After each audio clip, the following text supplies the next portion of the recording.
কথা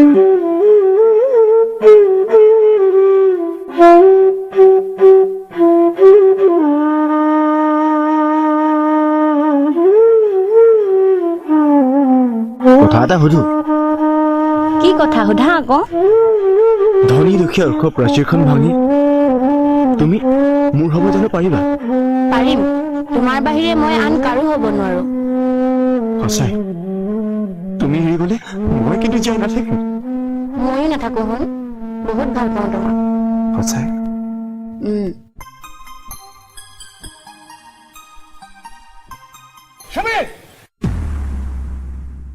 দেউতা দেউতা আপুনি ইয়াত মই ঘৰলৈ যাবলৈ ওলাইছিলে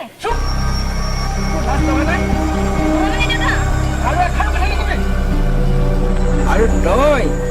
ভিক্ষাৰী জাত তই কথা পালি মোৰ ছোৱালীৰ লগত প্ৰেম কৰিবলৈ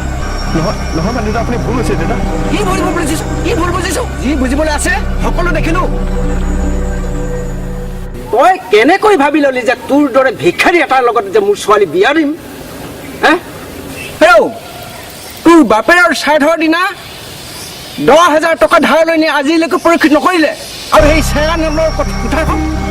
সেইখন তোক ঘূৰাই নিদিওঁ বুলি নিদিলি সেই কোঠাৰখন ব্ৰিটিছৰ দিনৰ আমাৰ আজু ককাক ব্ৰিটিছৰ বিষয়াই উপহাৰ দিছিল সেই কোঠাৰখনত আমাৰ মৰম চেনেহ মিহলি হৈ আছে মাক কেইবাৰ ক'লো বোলো কোঠাৰখন ঘূৰাই দিবি কোনো কাণসাৰি নিদিলে ইমানখিনি হোৱাৰ পাছতো মই তোক একো কোৱা নাছিলো কিন্তু এতিয়া তই মোৰ ছোৱালীৰ ওপৰত চকু দিলি যেতিয়া মই তোক ক্ষমা কৰিব নোৱাৰো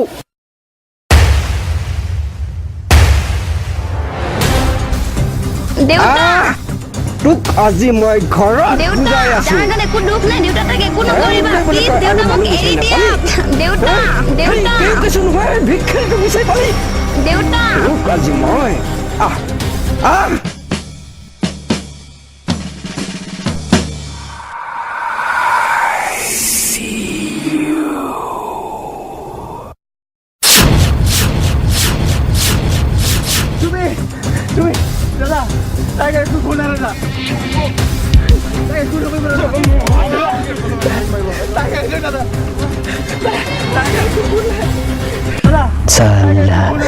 মহাজনৰ ছোৱালীৰ লগত প্ৰেম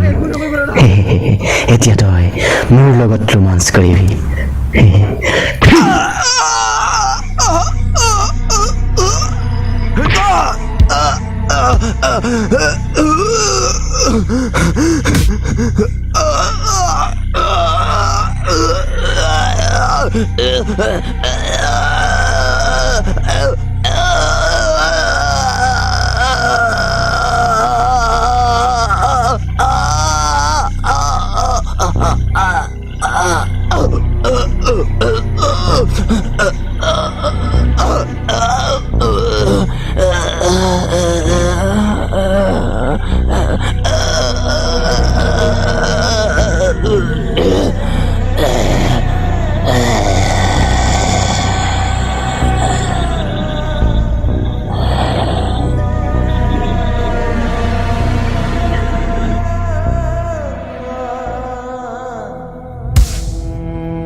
নদীত পেলাই দিবি ইয়াক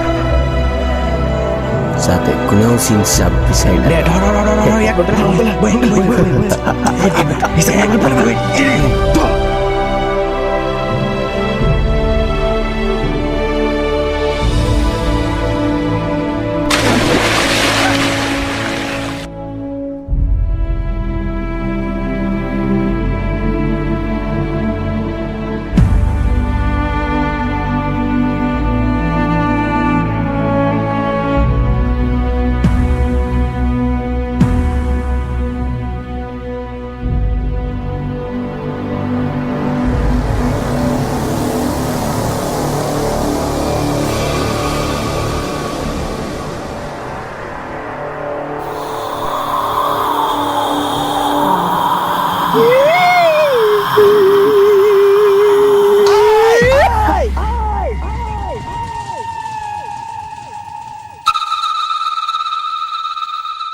নাহো দেই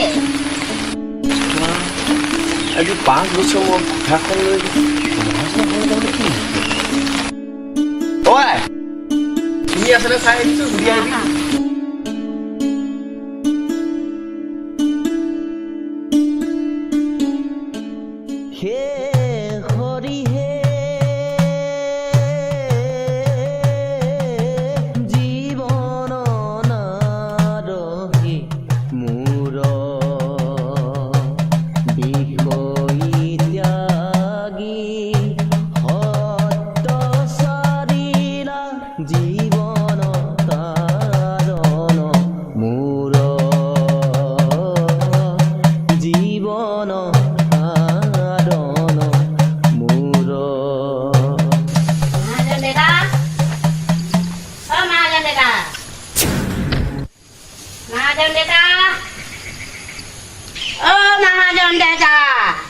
কোনো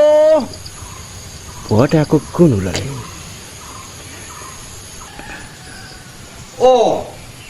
বিলাহী পেহী দেখোন আজি বা কি মনত পৰিল হাতত দেখোন কুঠা আৰু তামোল পাণ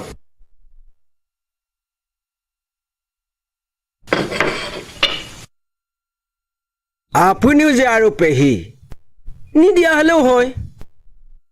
মোৰ যে মনতেই নাই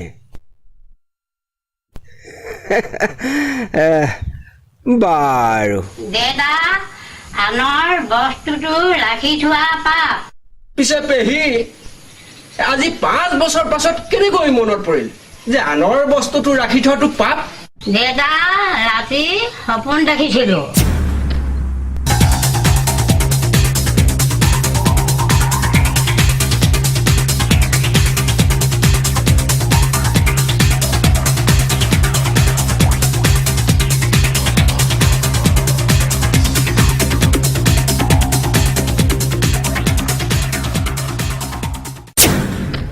সপোন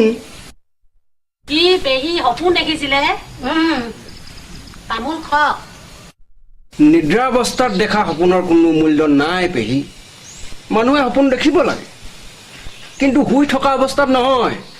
দিঠকত সপোন দেখিব লাগে তেতিয়াহে উন্নতি হ'ব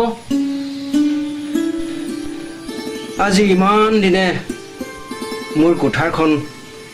আপুনি ঘূৰাই দিয়া নাছিলে সেই কোঠাৰখন মোৰ আজু ককা দিনৰে আছিল